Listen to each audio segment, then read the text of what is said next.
Okay, so some super heavy muscle machines battling out in arm wrestling in a lineup where only one person has any sort of technique. What can go wrong? I've probably broken his arm.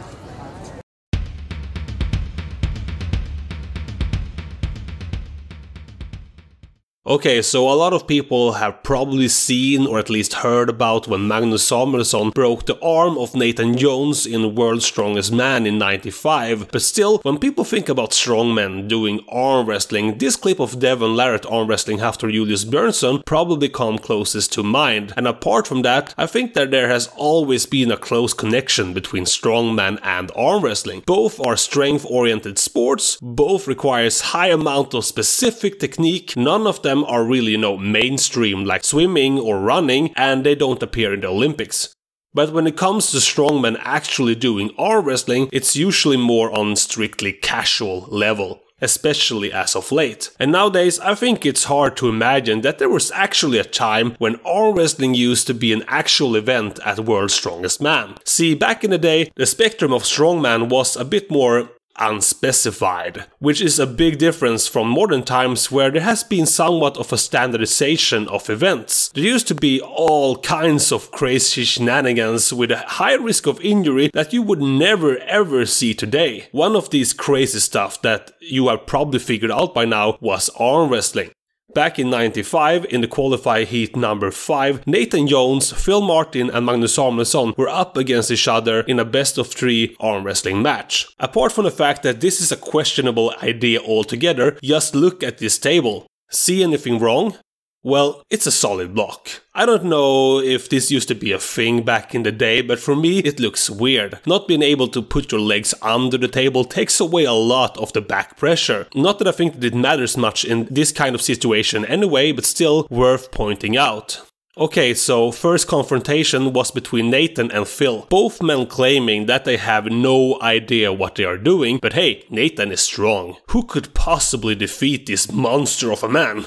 Apart from Brad Pitt. First match we can already see some worrying signs, Nathan isn't watching his hand and the arm is far from centered. But it doesn't matter much against Phil Martin, as when technique is out of the picture, only strength remains, and second round goes as expected as well. So yeah, now we have a self-confident Nathan Jones match up against a much smaller Magnus Samuelsson. The thing is, Magnus knows this stuff. He has the technique, the experience and the wrist strength, and you can see already when gripping up that Magnus has his elbow and arm much more centered between his shoulders and in front of his chest, whereas Nathan has his elbow and arm all the way out here. Anyway, Magnus triumphs, and in the second round we can see that Nathan is placing himself in a really dangerous position. This is a position that is to be expected from someone who doesn't know arm wrestling, its risks and how to perform it relatively safely. It's not even safe when pro arm wrestlers do this, even after years of heavy training and hardening of, limbs and bones.